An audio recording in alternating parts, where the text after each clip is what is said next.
My name is Joy Wong, and I'm a lighting designer in Lightlinks, which is a lighting studio based in Hong Kong. I actually started my journey date back 2006, quite a while ago, and I was working in a lighting manufacturer in Hong Kong. And at that time, it's still a time where traditional light source still dominate, and LED is not that much popular yet. And when I was in the company, I just curious why there are so many different types of light and what are these lighting fixtures going to apply for. So I start to explore how I can know more about how lighting is going to be in the space, and that's how I need to study a master program about lighting, and then after graduation, and I start working as a lighting designer. I started working as a lighting designer from 2010, and it was a time transiting from traditional lighting to LED lighting. And I'm actually feel very happy where I witnessed the transition, because at the beginning of the few years as a lighting designer, I still specifying some traditional lighting, but then it's just having a really quick change to everything to LED now. Actually, I don't think the young lighting designer, they even may not know where's the metal headlamp, where's the fluorescent. Really, maybe something very old-fashioned to them.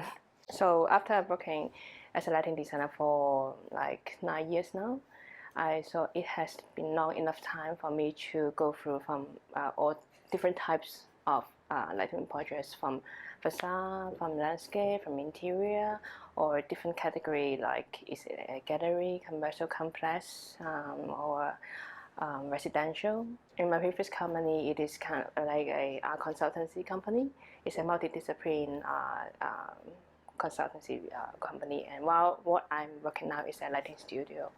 So it gives me a bit change from working on really mega scale projects to more like studio, like some restaurant, hotel, more boutique style projects. And I also previously did facing mostly with the architects or the engineer, while now I'm mainly dealing with also interior designer as well. So I see how architects and interior design approach space can be quite different. Sometimes they have a lot of similarity, of course, but how they approach the space could be very different. And so that affects how I apply lighting into different type of project as well. Doing design is only part of my works, but except that I emphasize a lot on how I work with other young lighting designers. So because now after almost 10 years, so I'm getting to accumulate some knowledge and experience on projects, while some new lighting designer coming in, and then I feel still exciting to work with them. Yeah, they may always have a fresh eye, because after you work in an industry for some years, you may get used to something, and then but they are really young and energetic, and so sometimes not, although they may not always knowledgeable for all the technical things on the design, but they have another perspective from as a young people. So and then in this lighting studio, we have a lot of young people, and I think we are average age is like 30 or younger. So I feel very happy to be with one of them. There are more study about how lighting and human beings are related to each other, and of course there are nowadays a lot of technology that can allow a full spectrum of lighting, so that it kind of can imitate the daylighting. But for different, when we are staying at an interior space, it can be very different when you are at exterior, and also when how you use the space, the usage of or the function of the space can also affect how lighting should be. And because we all know daylight having a full spectrum, and now a lot of the manufacturers, they are doing also full spectrum for like in a hospital purpose, or for a green wall, you are emphasizing more the purple and the red parts of the lighting spectrum.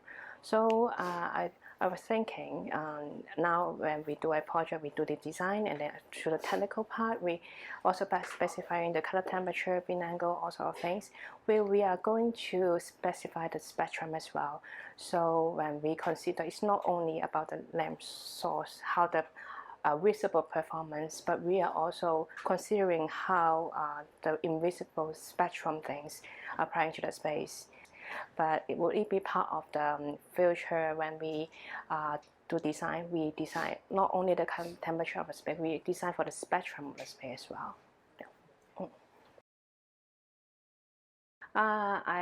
I'm born in Hong Kong and have been lighting designer based in Hong Kong as well. It is a really mega city, and it's always overlit. So if I have a unlimited budget and time, I would really try to light out some of the light in the city, and then trying to put on something else interesting. And I believe a lot of lighting designers, when they travel around the world, participating in various lighting festivals, and we're always fascinating how light art or lighting can transform the normal space. So if we can turn on some of the light in the city, and then we are adding some interesting lighting elements, would it be making the city more interesting, more creative, more embracing? Yeah, that's, if I have budget, I will try to do that. I have recently completed a project which is a VIP room for a retail store in Hong Kong. And then the client wants to create a wow effect. So we're thinking how lighting could create that effect.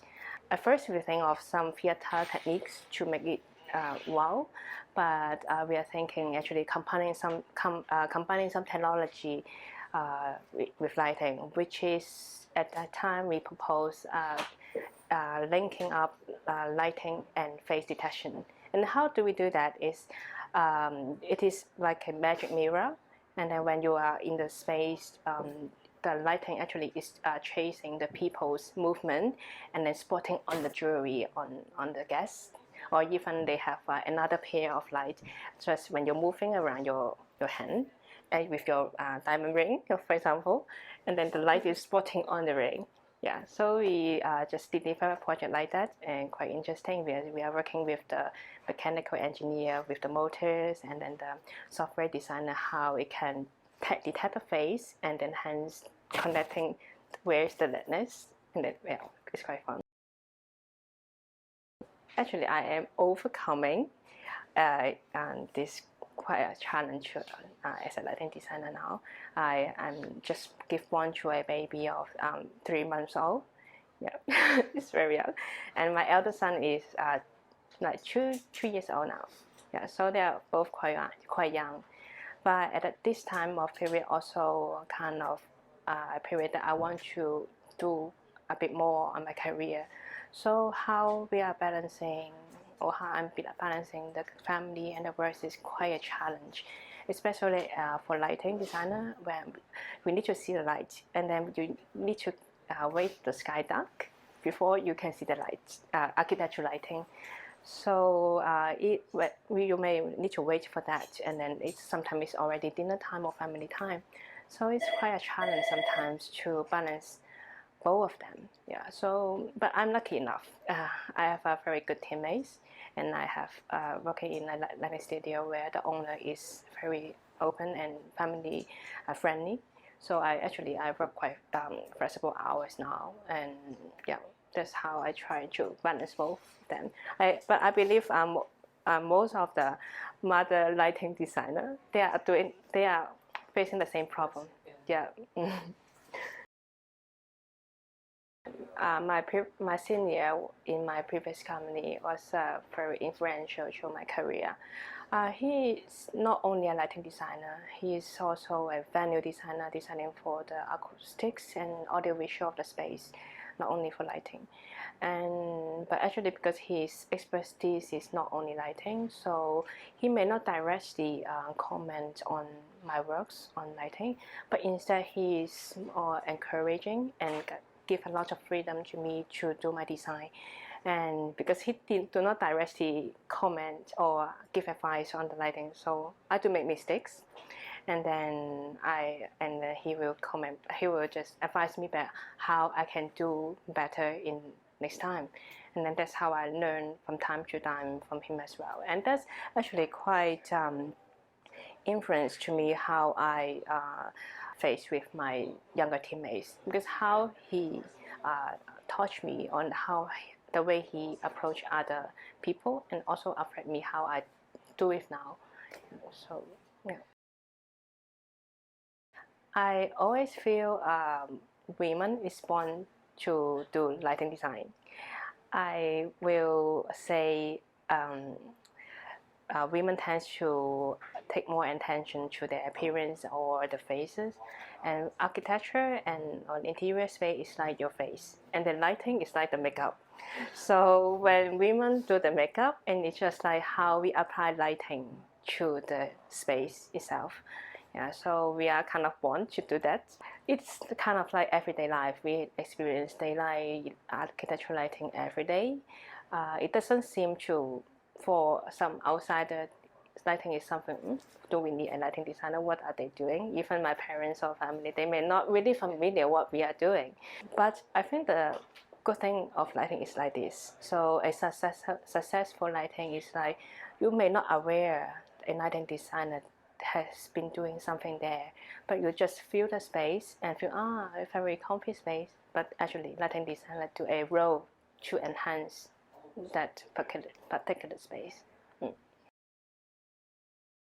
Probably women has more role in the family. So especially when we have kids, and then at that couple of years of time, you may have different priority from your career to family, or another way around after a certain period passed. So it may become a hurdle at the beginning, but I would say women shouldn't take this as a hurdle. But on another way, I would say women tends to be more caring, showing more inclusion to other people. So we have another side that can actually enhance our career to another level. So maybe in a time frame, we have some years off to focus to our family, but actually in the long run, we probably can do as much as male designer do. My boy is like 2 years old now, and he's learning ABC, all the alphabet letters. And I also have an ABC for a young lighting designer. A is be active for what is happening around. B is be brave to speak out. As a woman, we may not be the majority sometimes, but still be brave to represent who you are, and be brave to speak out and stand out for your stand. And C is be curious. And this is where I start as a lighting designer. I'm curious about how the lighting fixture going to apply for a space, and I start to explore what it is. And there's curiosity that bring me as a lighting designer.